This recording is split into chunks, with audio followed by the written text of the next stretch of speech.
Барлықтарыңа сәлем. Бүгін мен сіздерге музыканы қалай авторских правды алуға болатынын көрсетемін. Видео соңына дейін қараңыздар. Бұл видео ютубта жаңадан бастауға керек болады, және видеоның ортасында оны қалай CapCut'қа жүктейтінін көрсетемін.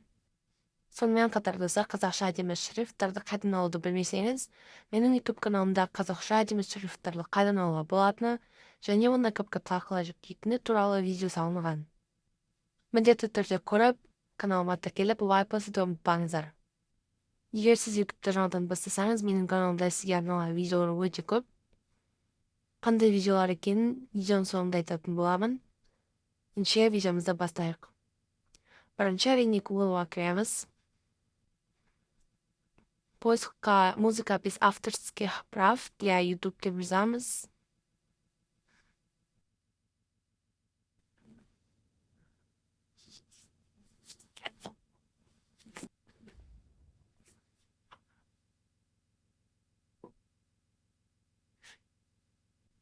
Іздеу батырмасын басқаннан кейін осы жерде бірнеше сайт шығады.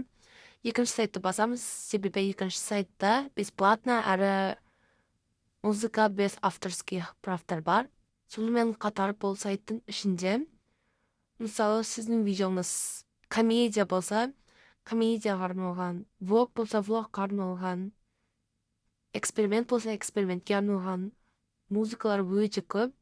Сонымен қатар достар, музыка без авторских прав деген негізінде былай.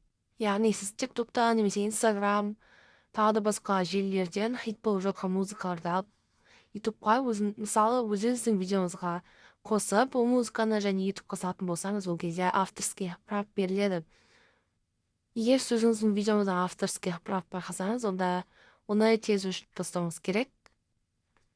Ол не үшін, яғни сізде монетизация қосулы болса, ол монетизацияға кері әсерін тигізеді. Яғни мысалы сіз ақшаға шығасыз монетизацияда, және сол кезде монетизацияға шыққаннан кейін сізге ақша беріледі, и сол ақшаны авторских прав, мысалы, яғни сіз монетизацияға шықсаңыз, сізге де және сіз ұрлап салған видеоның авторына да, музыканың авторына да ақшаны теңдей бөліп береді.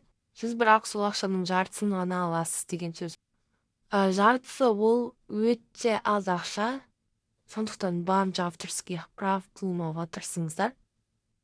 Егер ютубта жаңадан бастасаңыз, менің каналымда сізге түсіруге болатын бірнеше идеялар бар, оны менің каналымнан таба аласыздар. Ал енді CapCut'қа қалай музыка қосамыз? Ол үшін видеомызды таңдап алып, музыка деген жері болады, және Google'дан скачать етіп алған музыкамызды осы файл деген болады екіншісінде, содан кейін осы жерге өзі автоматически сақталады. Осы жерден бірінші, екінші, үшінші болып сақтала береді. Таңдаған музыкаңызды тыңдап, содан кейін скачать етіп басаңыз болады. Осы жерде скачать деген болады. Скачатты басаңыз, автоматически файлыңызға сақталып, осы жерден музыканы қоса аласыз. Және керек емес жерін музыканы қиып алып тастасаңыз болады. Сонымен қатар достар, бағана видеоның басында айтып кеткендей, менің каналымда сізге арналған видеолар өте көп. Мысалы, олар қазақша шрифттар, монтаждар,